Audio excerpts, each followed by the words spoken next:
everybody, and welcome back to another episode of the greatest podcast on the planet, the Outside the Octagon podcast. I know it's been a while. We've kind of been out of commission for a minute between sickness, a few personal things going on, but hey, we're back in the saddle. Outside the Octagon is back, and I know you're so glad to be here listening to us. I'm the host, Charleston Payne. Joining me today over the Zoom, we got Jude Starnes. Jude, tell the people how you're doing today, brother. I'm doing all right. Doing pretty good, man. Can't really complain. I'm alive.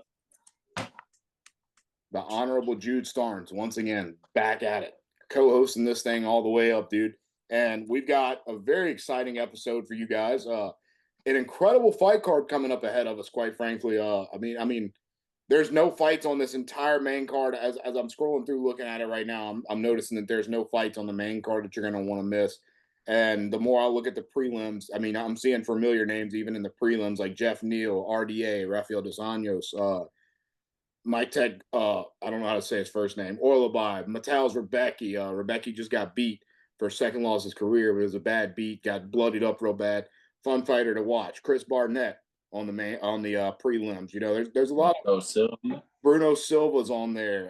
Bruno Faeda. There's a lot of great fighters going down.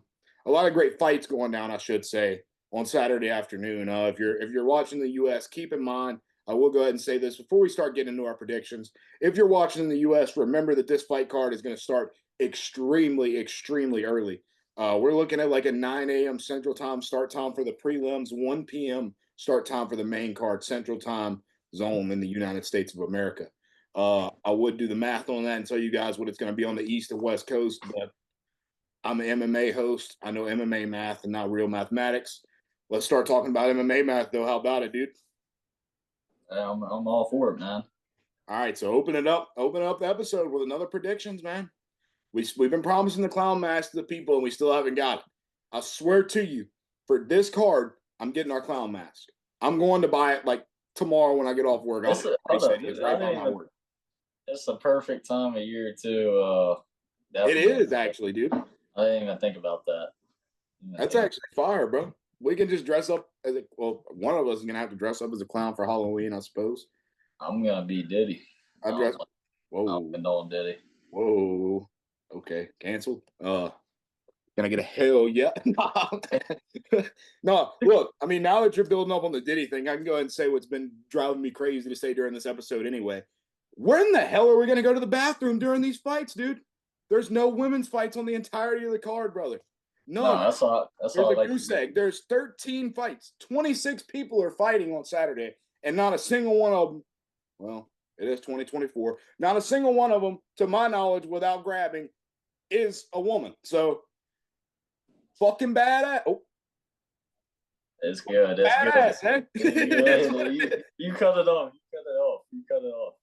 It's all right, dude. We'll edit that out. Maybe not. Is what it is. Sharp versus Armen Petrosian to start the main card. That's going to be a very exciting fight, in my opinion. Sharp Bullet, the guy's 14-0, Russian guy. The Russians usually take the dubs in these fights. AV, EV, OV is the number one strategic advice I can give you for sports betting in UFC. Definitely just take the guys with AV, EV, or OVs. The only problem with this card is you got a lot of AV, EVs, OVs, and some of them that are fighting each other. In this particular case, though, give me Sharp Bullet by knockout in the first round.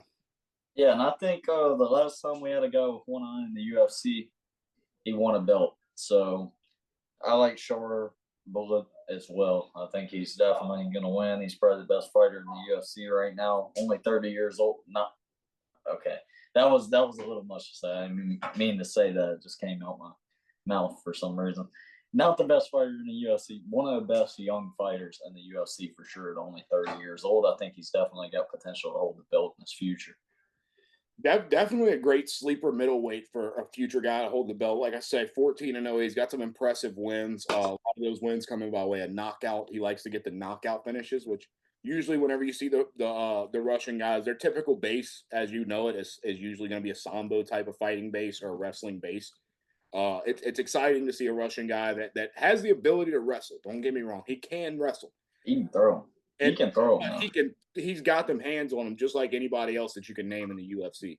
Guy's got extreme power, super fun to watch, electric fight. That's going to be the one that opens this main card for UFC 308 this weekend. And I'll tell you what, this has been a very exciting card. I cannot wait to talk about it.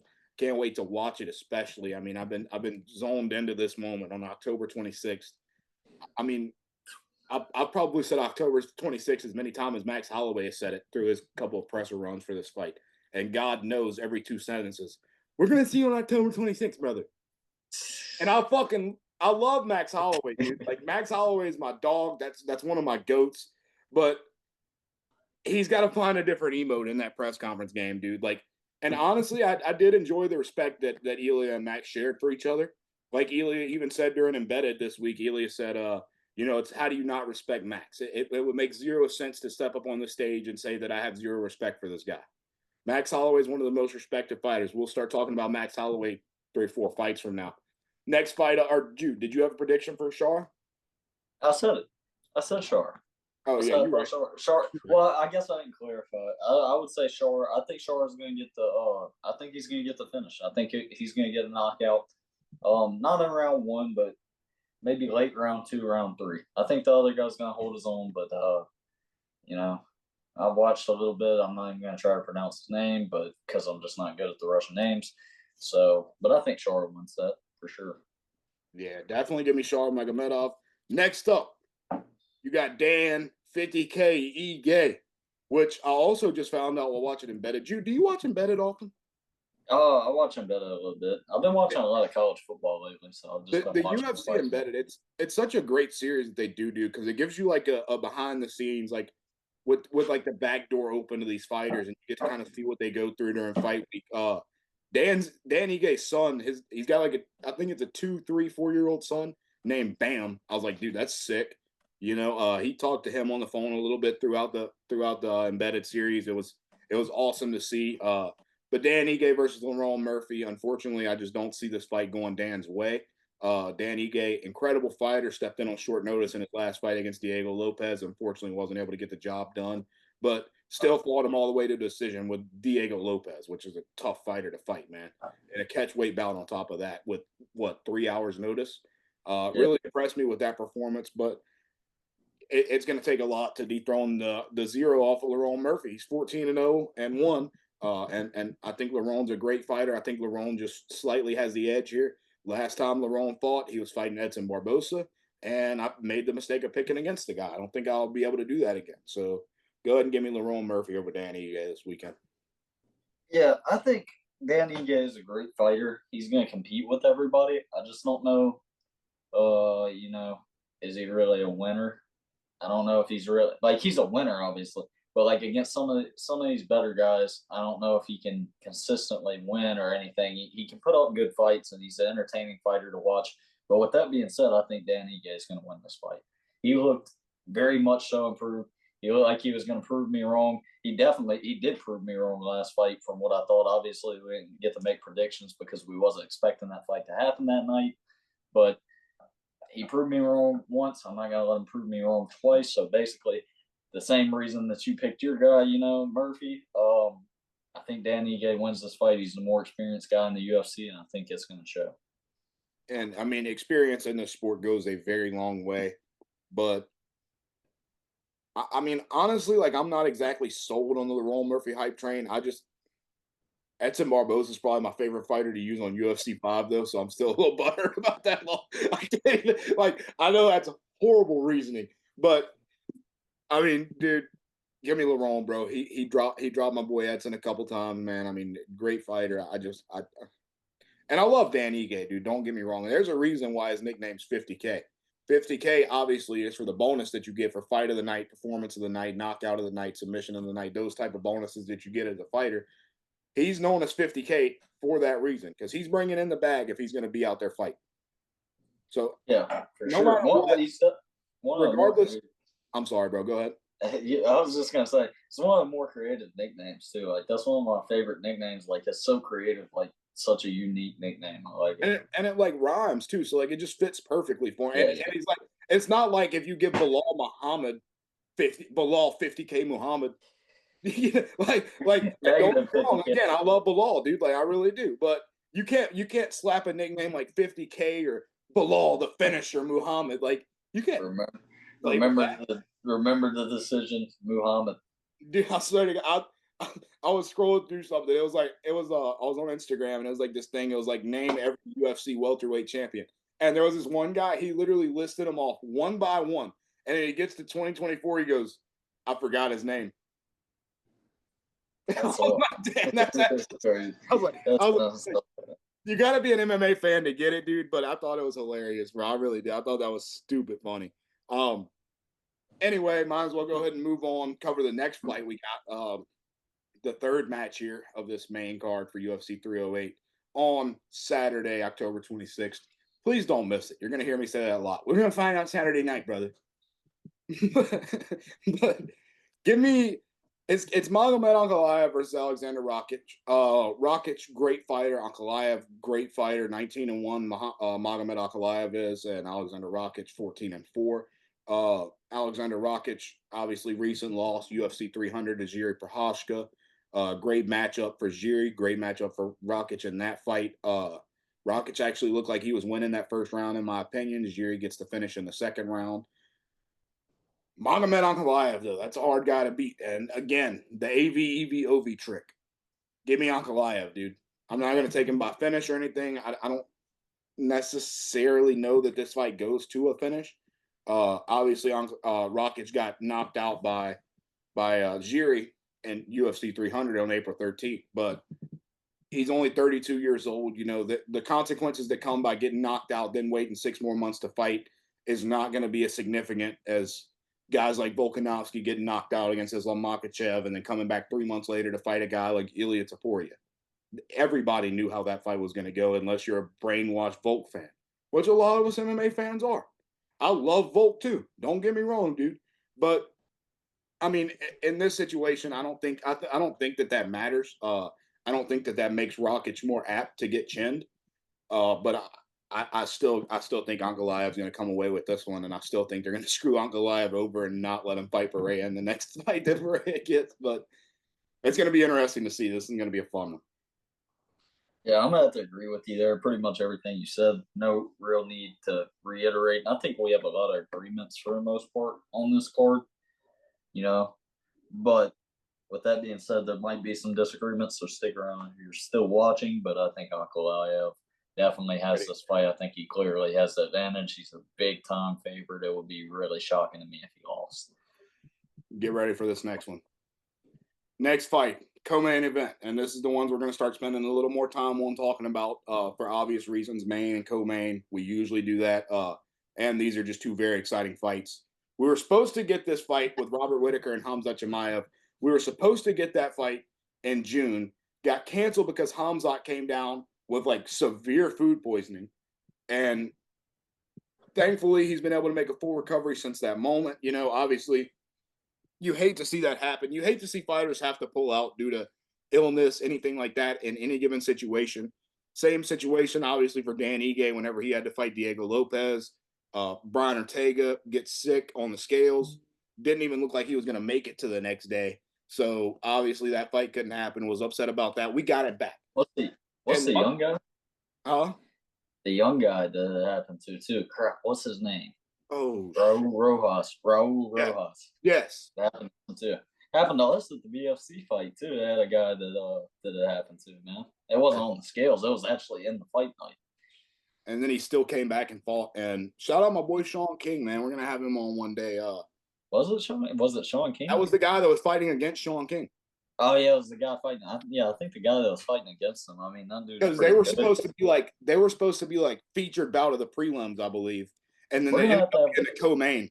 We're gonna have to have a story talking about that and like all the evidence that was going on there because that was a crazy story. But I'm pretty sure dude, that was especially the first MMA fight that we got to attend. You know that was so much fun, dude. I'll never forget that moment. I'd love to relive it again. Obviously, Jude and I are going to be keeping up with BFC. We're going to be catching some of those events. So if you're local to Louisiana, go mess with the BFC, man. They're great people over there. It's the best time you'll ever have in your life. It's so much fun. Lots of fights, and obviously it's more regional on the scene. And these guys are obviously trying to make it to the bigger scene, so they're fighting with a lot on their heart.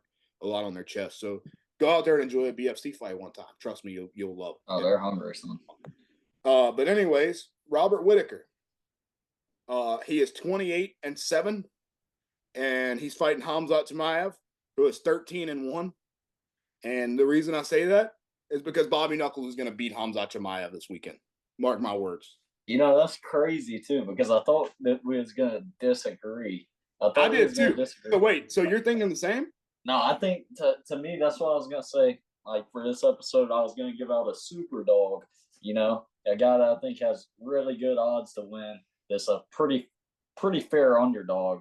And like to me, the odds are crazy on that fight because I think that it should be closer to a pick 'em fight. I think you can make some money off Bobby Knuckles, bro. He's looked good. He still looks like he's a champion, or he's definitely a contender. He's a gatekeeper for the belt. If nothing else, he's a gatekeeper for the belt. He's an upper level fighter, and I think he's gonna win this week, dude. He's at a tough little stretch of tough fights, dude. He's fight in and fight out, dude. He's probably had the hardest schedule of any fighter this year, and he's done a good job at winning a lot of those fights.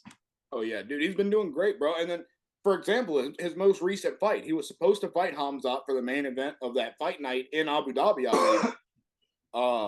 Obviously, Khamzat, like we already talked about, didn't end up making it to the fight. Fights Ikram Aliskerov on short notice, who's a one-fight Russian fighter, or one-loss Russian fighter. Sorry. And Bobby Knuckles dominates him. First round knockout. That's the first knockout or finish in general that we've seen from Robert Whitaker. I don't remember if it was 5 or 7 years. I think it was 5, but it was a long time since it was a long time since we got a Robert Whitaker finish. And then to see him do that, not only did it unlock in my mind the fact that Robert Whitaker still has the ability to do such a thing, but there's no way in hell that it didn't unlock something in Robert Whitaker's mind to be like, okay, sure, this guy's got a 0 behind that 13 wins number. He's got 2 zeros after it, no draws, no losses. But there, in my opinion, I just think that opened up Whitaker's mind to be like, I can be the guy to scratch that away. Because I think if he goes in there and ends up in a close fight with Aliskerov, I think this is a whole different story. I think that there's no doubt about it. I'm taking Khamzat Chimaev by submission in that situation. In this situation, though, the way that Whitaker has been performing, it's almost like he's entering a second prime. And Robert Whitaker, dude, he's a former champion. He's always hung around that top 3, top 5 mark in the middleweight division. And middleweight's just so stacked. That's the only reason you haven't seen him get another title shot. There's no way I'm not taking Robert Whitaker in this fight. There's no way. You can't talk me into it, and you can't talk me out of it, dude. This is my mind, and it's made up. Give me Robert Whitaker. For sure. And the reason I call him a super dog is it's either going to be a big hit for us or a big miss. I mean, we're either going to look really good. Like Bilal was probably our first super dog to get right, which I obviously picked wrong. And that one, which I wasn't like sold for sure, but I was like, yeah, he could win. I think he's better than people think, but there's just no way Bilal could be a champion. I'm still in disbelief that he is. But no, it don't make sense to me either. Carry that on to the next fight though, because I have a lot to say about the next fight. I'm very high on one of these individuals. I'm very high on both the individuals that we're going to be talking about, but definitely a little higher on one of them than the other. All right, look, dude, I got to say one thing. Now that Bilal's been brought into the conversation, obviously has to be said at this point. Bilal said in an interview this week that, quote, and I quote, look it up if I'm lying. Look it up if I'm lying, dude. I'm not lying. My freezer's getting empty. I need some Shavkat meat. No didn't. I saw that, bro. I saw that. Word for word. Honestly, like that word for word, exactly what he said. And then I thought it wasn't real. So I look it up. When I look it up, there's a video of him saying this. So, like, obviously it's real. Say I. And I'm pretty sure it was on an interview. If I'm not mistaken, I want to say it was with Ariel Helwani. If not, it might have been like the MMA Guru or one of those guys. Speaking of MMA Guru, we'll save that for later. That's our competition right now. He's unfortunately above us in the food chain, but it won't stay that way for very long, dude. We're here, we're hungry, and we're coming to eat. Shout out Outside the Octagon, man. Keep us up there, man. Keep subscribing, bro, for real. Man, we love our subscribers. We enjoy you guys. We hope you enjoy listening to us. The only thing that I ask out of the people that are listening right now, leave comments, dude. Tell me if you think we're wrong. Don't go back and comment after and then tell me how stupid we are. Because that happens more often than not now, it seems. Like the one guy, it's like kind of funny. the one guy's like, Dricus never lost in an octagon. He only lost in a hexagon. I don't give a shit. I don't know shapes. This isn't a geometry podcast, dog. We're talking MMA here, bro. anyway, I'm just going to forward the question. Let's go ahead and get moving, dude. Obviously, this is what everybody's waiting on, bro. If you're listening, you obviously, I hope you stuck around for this point. If not, miss my super pick. Max Holloway versus Ilia Topuria. Max Holloway, obviously the title challenger, just came off a huge win. Again, UFC 300 was his most recent fight. Came off a huge win at UFC 300.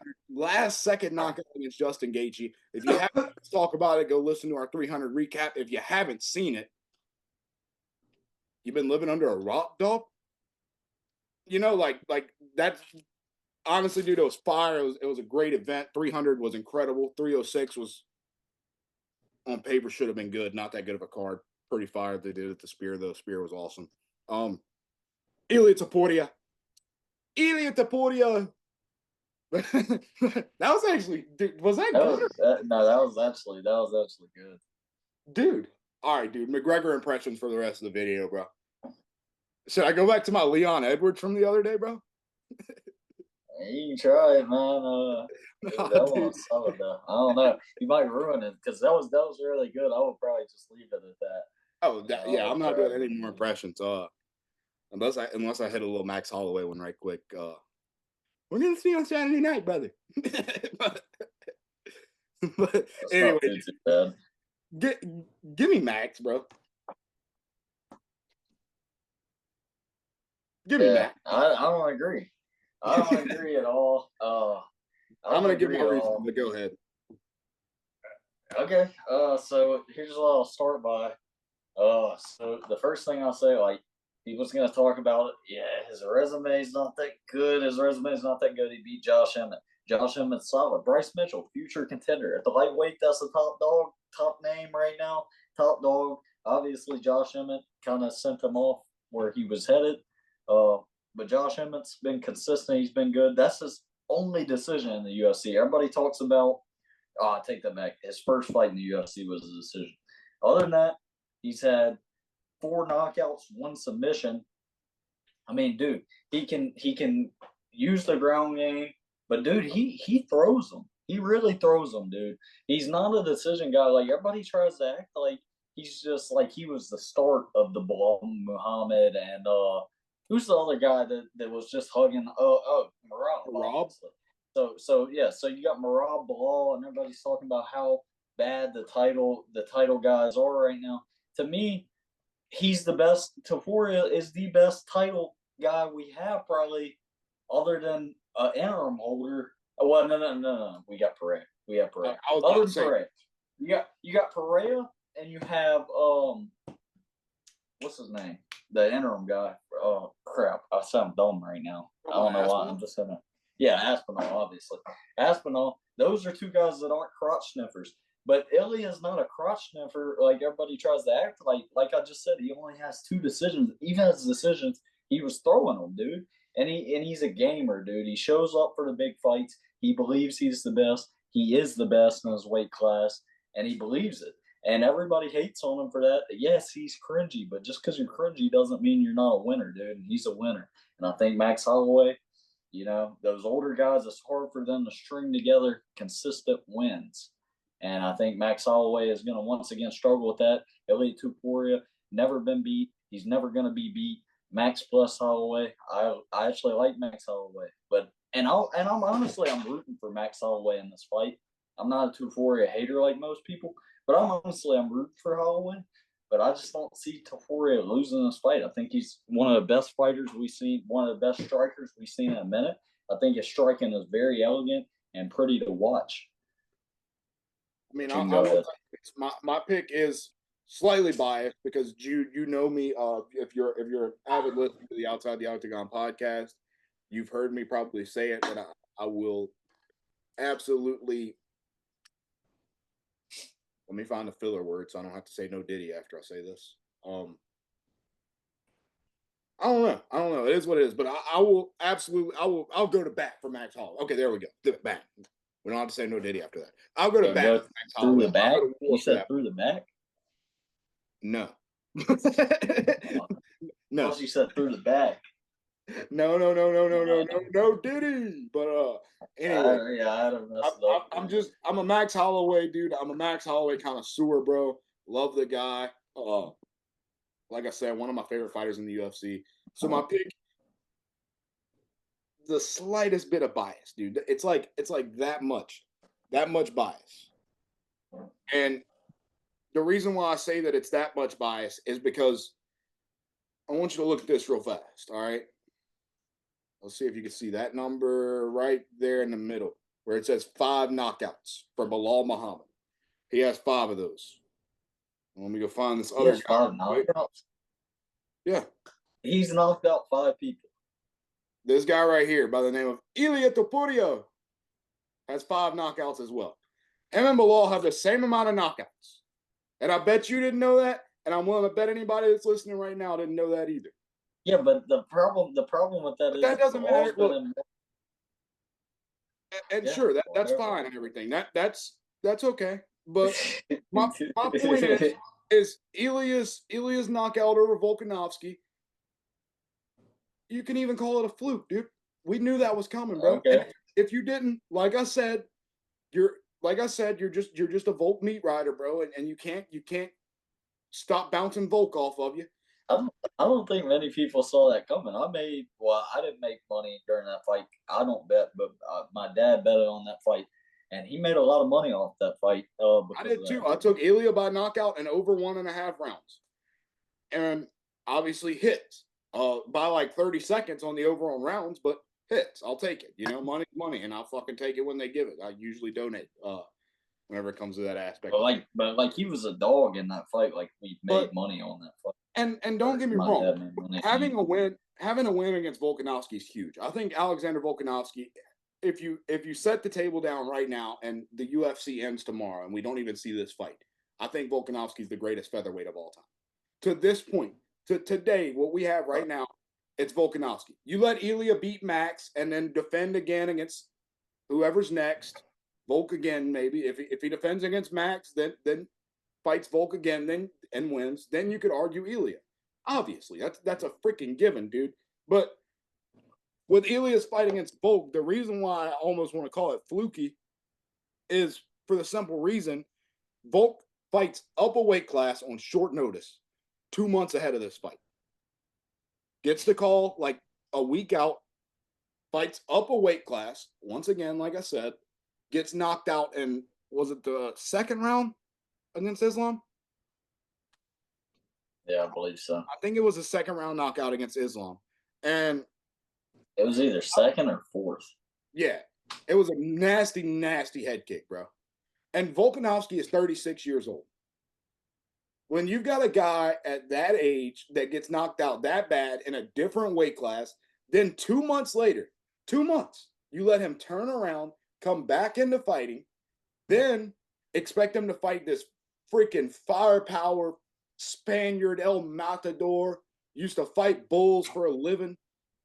You can't expect this guy to go out there and not get chinned, right? You know, like so honestly, like that and that's what I told everybody. And everybody I know and their mama had Volkanovski to beat Topuria. I didn't. So I was saying, like, all that, yeah, all that's good and everything, but like, here's something people don't take into consideration, and it's probably the biggest in fighting. It's big in any sport. Getting in your head is huge. It can affect you positively or negatively with not just sports, anything in life. When you're in your head and you're always telling yourself how good you are, more likely to be good at that one thing. Obviously, you have to practice, you have to train, but when you're positive all the time, it leaves a positive impact. When you're negative all the time, it leaves a negative impact. Topuria is thinking, he believes that he's the greatest in the world. He actually believes it. He's been training hard, and for the last few fights, maybe he believed it and had doubts. But after you beat the greatest, like you said, featherweight ever, regardless of what happened to him before the fight, he knows that he beat Volk, the greatest featherweight ever. And in his mind, he is the greatest ever now. He's in his head, he's the greatest ever now. And if you think that doesn't matter, he's just got like, you can see the swagger when he steps into the ring now. You can see it. Like he's loose. He looks ready to go. He's locked in. And you could see it with McGregor was like that. John Jones was like that. It's those guys like that that really believe in their head that they're the greatest ever. You know, you can see it in the way they move, in the way that they breathe, the way that they eat, the way that they speak. And you can see that same thing with Tuforia. And that's why I think that he might be another great. Yes, he's cringy at times and he says dumb stuff, you know, that McGregor and he tries to be like McGregor. But I mean, McGregor's not a bad guy to mock. Obviously, right now he is. You know, you might hurt your nose or something, but you know, overall he's not bad to mock. He's not a bad guy to copy, and Taforia really believes all that. So, And I mean, honestly, dude, like that's very true. And I guess that kind of ties back into my take that I had with Robert Whitaker in a sense. Because if you go back and obviously we were listening to the pod before it drops, whenever we go back and re-listen, you're going to notice that I essentially said the exact same thing that you just said for Elia, with less words for Robert Whitaker.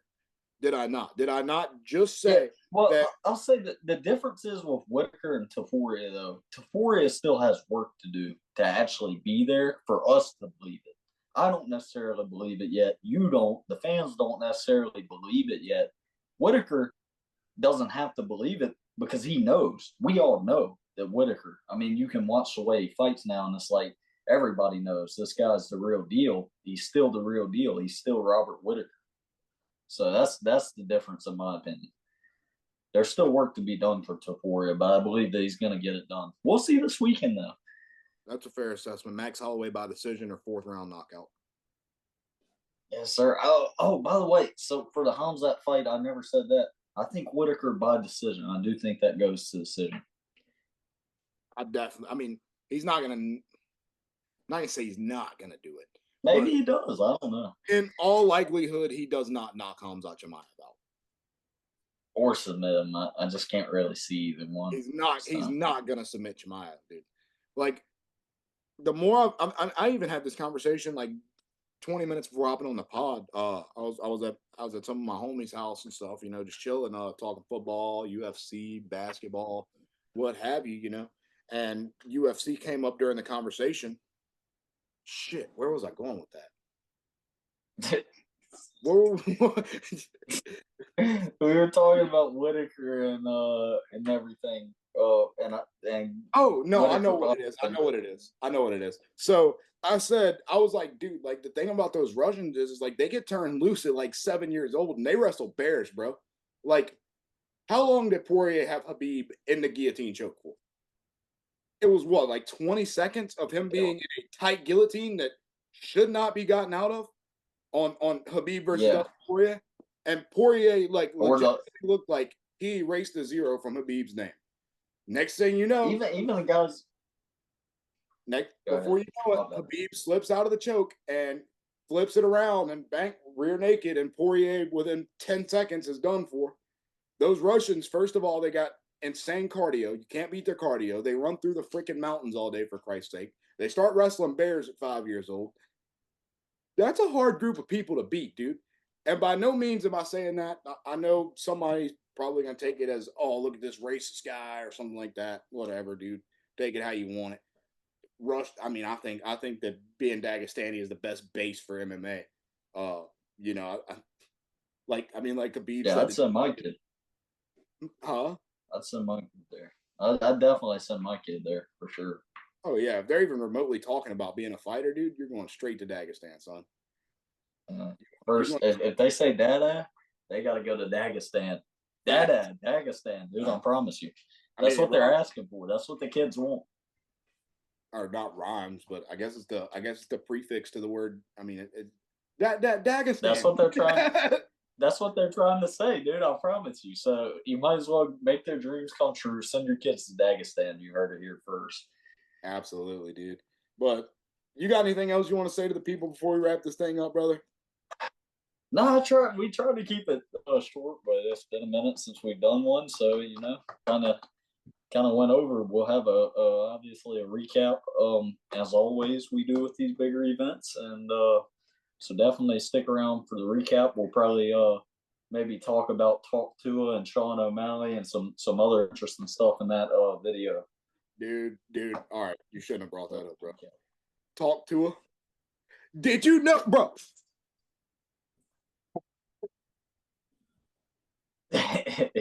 Hold up, dude. I'm pissed about this, bro. I'm pissed. So I'm gonna stand up and I'm gonna say this shit with my chest. All right. I'm standing up and I'm looking at you. If you're listening, I'm looking at you eye to eye. We made this woman famous for being a thought, bro. And now look at this. Now look at this, dude. Wait till I finish my take here. It's somewhere on here, dude. I was telling the big Texas story today, so it came off. But look, I look her up, dude, because I see something on Instagram. I'm like, that can't be real, right? Wait, you see where it says net worth right there?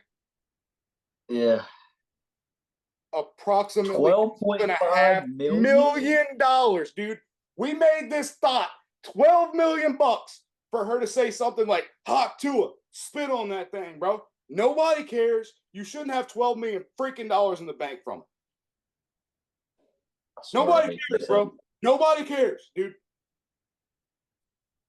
Oh, dude, I feel like Shane Gillis. Fuck Hawk Tua, man. I feel like Shane Gillis right now, bro. You really look like Shane Gillis. Dude, I can't believe that, bro. I cannot believe that, bro. But dude, I saw $12.5 million, dude. So I look it up, and not only that, it's approximately.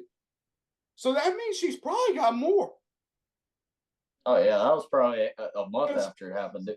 Just imagine, bro. Look, there's some 60-year-old out there, bro, going to work every day, breaking his back, probably on an oil rig right now, hasn't saw his family in 20 years, has a divorce, and has to pay child support right now because of it. And he's making like $85,000 a year, and this girl has $12.5 million in a few months. For 4 seconds of her life, she's got that, dude. 4 seconds, bro. She ain't that funny. No, I don't think. I started treating this like a comedy podcast. Anyway, I'm gonna say this, and we're ending the episode. We're gonna, if you want to talk about it, you can say what you want, and I'll give you like 30 more seconds on the pod. After I read this, it's gonna be over. Okay. It's not clear exactly what her net worth is, but some information about her recent earnings from merchandise sales go as this. Merchandise sales. Welch's agent, Johnny Foster, says she made nearly $300,000 in the first month after going viral. According to Rolling Stone, Welch has sold at least $65,000 of merchandise per month. At minimum, $65,000. And they don't know that number exact. The $300,000 is just a guesstimate too, so keep that in mind. But look what we've done to our country, man. Look what we've done. Look at this. This is all it takes. Look, hold on. Let me get famous right quick. Bang. Hey, give me some fucking money. Thanks for listening to Outside the Octagon. I'm your host, Charles DePayne. Joining me tonight was Jude Starnes. Honor having you. I don't need to say nothing else. It's been an honor. Say nothing else. It's been an honor. No. Fuck that girl. I can't, bro. I can't.